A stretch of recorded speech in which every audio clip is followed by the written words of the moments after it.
Hi, today I'm going to do the Gospel reading for Palm Sunday, but the one of Matthew 26, chapter 26 and chapter 27. And it's from the time of the Last Supper all the way to crucifixion. That's quite a lot, so I'm not going to do that, and I'm just going to gallop through it, and if I'm a little bit clunky, please forgive me.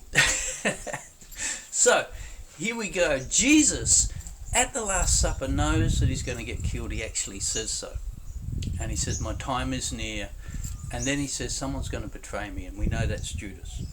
So then he gets a bit of bread and he gets a bit of wine.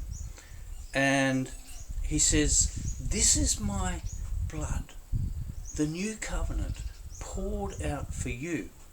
Now, normally we think of the communion or the Eucharist, which we say, as pointing to the cross.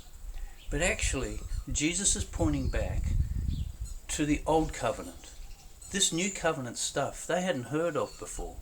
But now Jesus is talking about the old covenant. You see, in the old covenant, God made a promise to forgive people of their sins.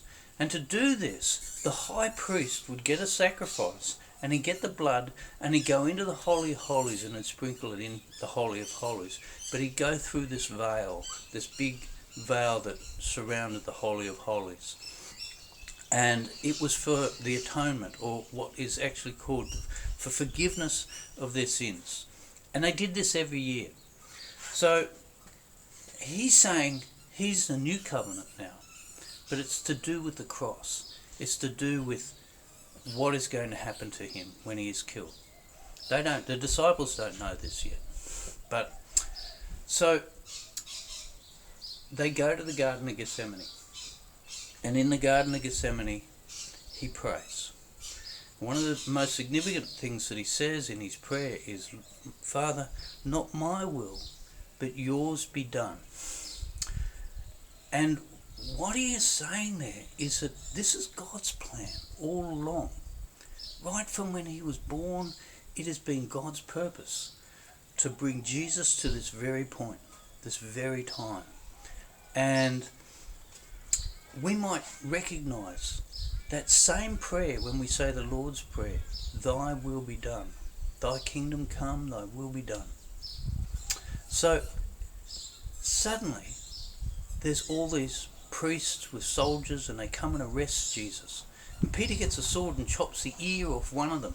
And Jesus says, put your sword away, Peter. I could get 12,000 angels if I wanted to rescue me. But he doesn't. And the disciples and all the others there split, they run. And Peter denies Jesus 3 times, as we know, in this whole time. Jesus is on his own.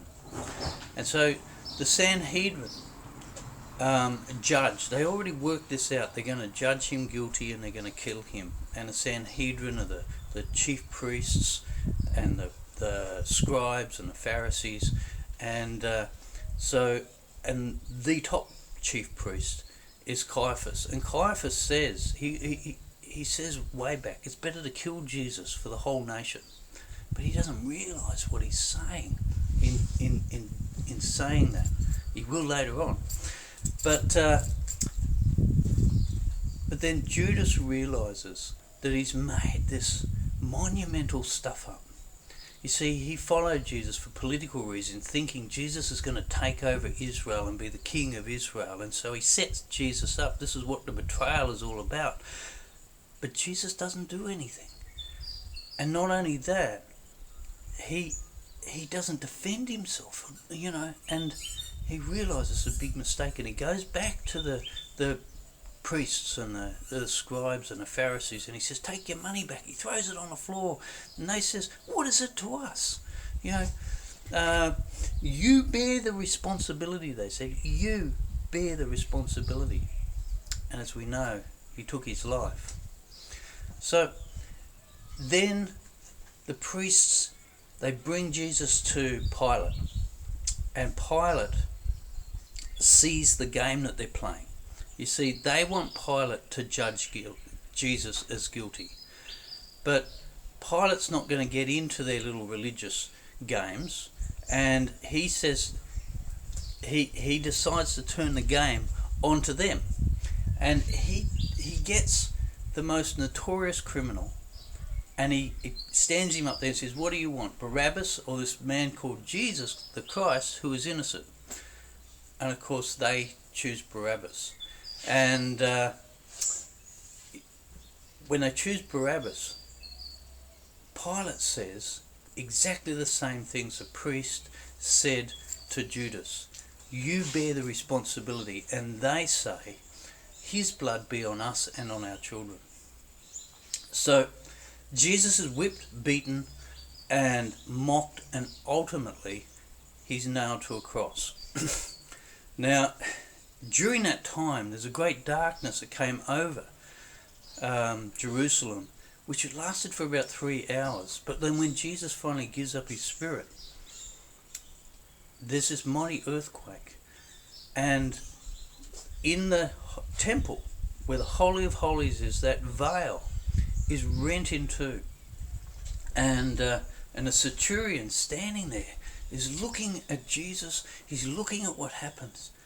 And he says, truly, this man is the Son of God.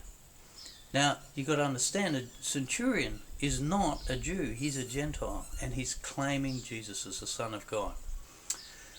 Now, Matthew is writing to people probably about 50 years after this.